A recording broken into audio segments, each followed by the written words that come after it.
want to go back a bit to what you were saying about people mirroring each other and having this constant switch of inputs between one another. Because I feel that in the beginning, we had a certain resistance between us. We didn't have this friendship from the very beginning, let's say, this sisterhood. There was something there. There was always a wall. There was something like we were triggering each other very well, I would say. I couldn't realize what it was or why I was feeling that it was something like, like against you, like there is something on her that I don't like. And I didn't know exactly, I couldn't explain. It was just something that I was feeling from my ego, of course. And do you know what it was now? Yeah, but you're gonna say first. It's your turn. Okay. First of all, with the cleanings. It was so annoying because I always had a certain arrogant Leo attitude of it's my chaos, it's my organized chaos, it's no one else's business. No one has the right to say that I should clean better or put things in a certain way or whatever, because I'm the one living there, so why do you care? This was always my fight with my mom, for example. You think it's a mess, just don't go there. Just don't open the door. It's easy. And of course, yeah, she was also pointing some things out, but she was my mom. And she had a certain authority, let's say, that I was respecting. But then when I was in the ashram, it was like, okay, now no one has that authority over me. Now I'm free.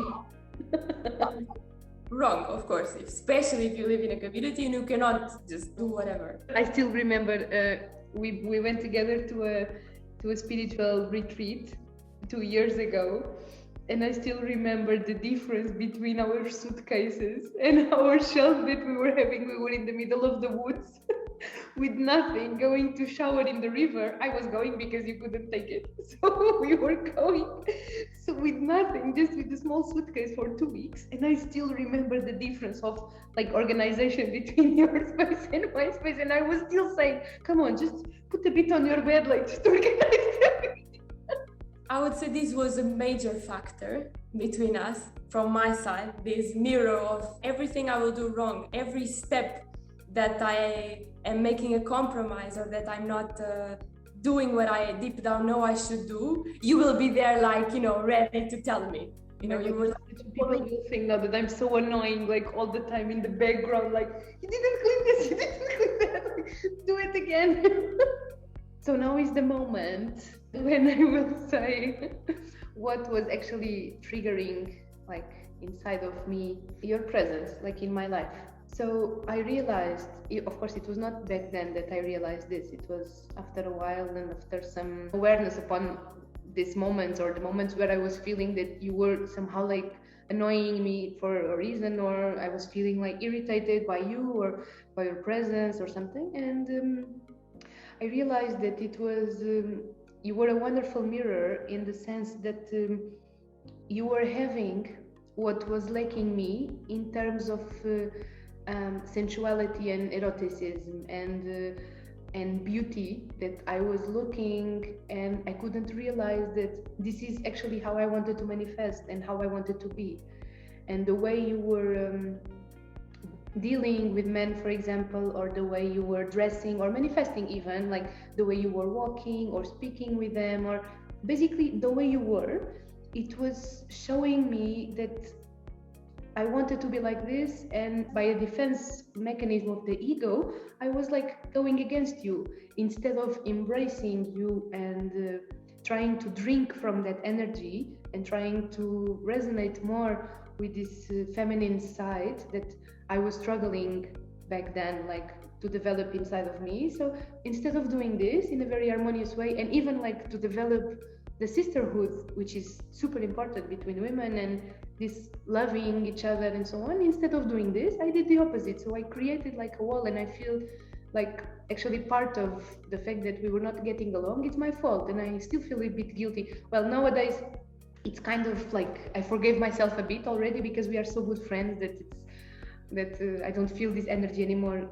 present. But yeah, I was feeling that I was the one creating the distance between us and putting the bridge, and especially because of my lover, and I was seeing the way he was with you, for example, and I was feeling super bad because I couldn't manifest the way you were, or I didn't feel so much like sensuality, or I couldn't.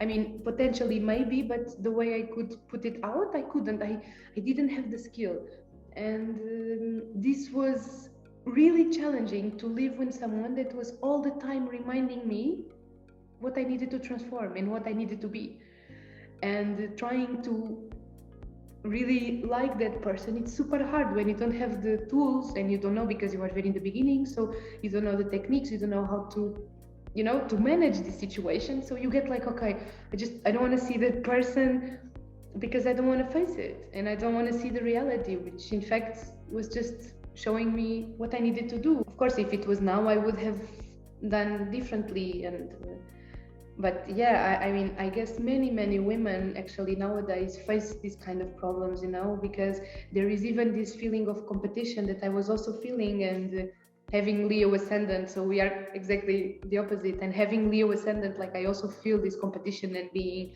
leader and so on. So it was all of it like kind of together. And yeah, I feel this is a general problem, like that many of us compete with each other, and instead of embracing and trying to, like, if I want to be like the other woman, let's embrace her and give her some love, and like, to transform in a very beautiful and harmonious way. And instead of doing this, I created this wall. So this was actually the reason why I was feeling that we were not getting along so well. Thank you so much for sharing. I feel it always comes from both sides. At least from my experience, it never happens that you have a problem with someone and that person has absolutely no problem with you, usually, especially between women.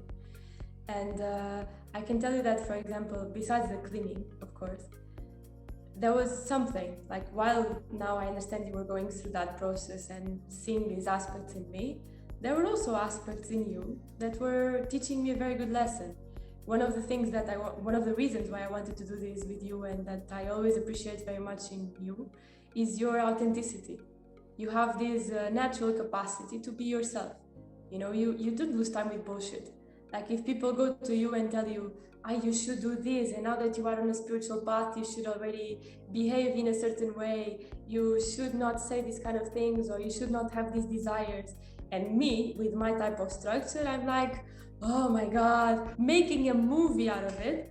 And you were just like super relaxed, like, yeah, I'm like this, so what? And this is very, very, very, very powerful, because combined with aspiration, it's like you move in a very authentic way, giving solid steps. You take the lessons, you don't look the other way, you don't try to hide them. You assume them, you take responsibility for it, and then together with the aspiration that you have, you move forward. And this is, for me, a lesson that I tell you many times. I still have it. I still catch myself many times having to fight this and to accept the level where I am, accept the things I still have to transform, accept, be authentic with it, own it. And this I learned a lot from you. So, as you see, yeah, we learn with each other. Yeah. And in the end, we managed. We could have easily just go separate ways, and we didn't. We stayed very good friends. Yeah. So we managed to surpass that.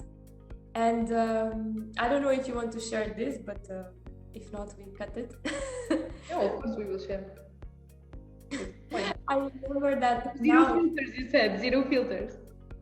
With you sharing this with me, I remember that still back then you had the courage to come to me and ask my help on this. Yes, true. I don't know if you remember. So you can. I still remember the music that we were dancing. Yeah, me too. And I hear it sometimes that I remember so well about us, because you came to me and you asked me help. Okay, how can I connect more with these aspects of my femininity, and how can I fully unblock this? And then back then I had this aspiration of us taking for some days and making this dance with a certain type of music, just fully manifesting and being together in this next to each other. And it was amazing. It's interesting because I forgot that part. And this is for me the power of aspiration also. this is what makes the difference, because if you don't have aspiration to transform yourself, you will always put the blame outside, you will always reject and look the other way. I don't have affinity with that person, that's it. You know, you will not go there and try to find out why, you know, to go deeper than that. But because we both have this aspect of aspiration, I think that saves us from many situations in life. That's true.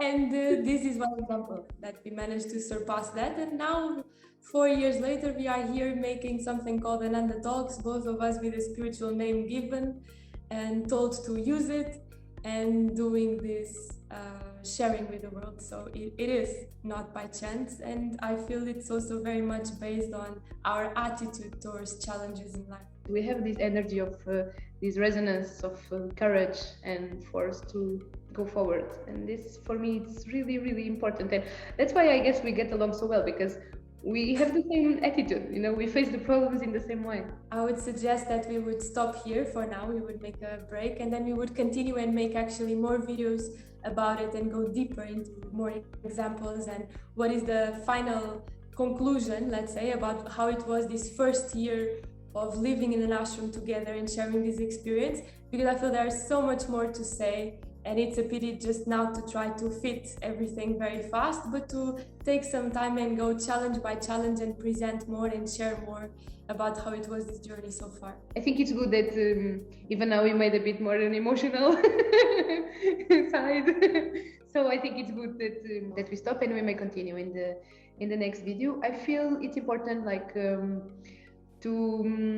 to say that after a year of living together in a spiritual community with a spiritual family, the main lesson or the main idea that I can take, the main feeling that I can take from it is that it will only work if you really have aspiration from your heart. I mean, it will only bring you the fruits that you need, giving you the fuel to move forward and to continue your transformation in a spiritual level if you really want it. Because I saw like so many people since I moved into an ashram, it doesn't matter where, like in all the countries that I was already, like I was seeing all the time people coming and going like in a split of a second. You know, they come after a month, 2, 3, they go away because they cannot take it, and goodbye. Yeah, it's, you really need to want it, to be there and to face and to transform and full on, I mean completely. And when I moved, I was sure that this is what I wanted, even though I had no idea what was going to happen like in the year after, and I had no idea that I would move to Romania so quickly, or like never in my life. But I guess this was the main lesson, that it was showing me that actually it was real what I was feeling in my heart, and that I followed what my heart was telling me, and it was just a wonderful choice, because it was the beginning of a very beautiful journey that of course it's far away to to end. We still have a long way to go, but yeah, it's just you really, really need to feel and to follow your heart. Thank you so much, Bhoga, for accepting to do this with me. And also for those of you who are watching, thank you so much. And stay tuned for more.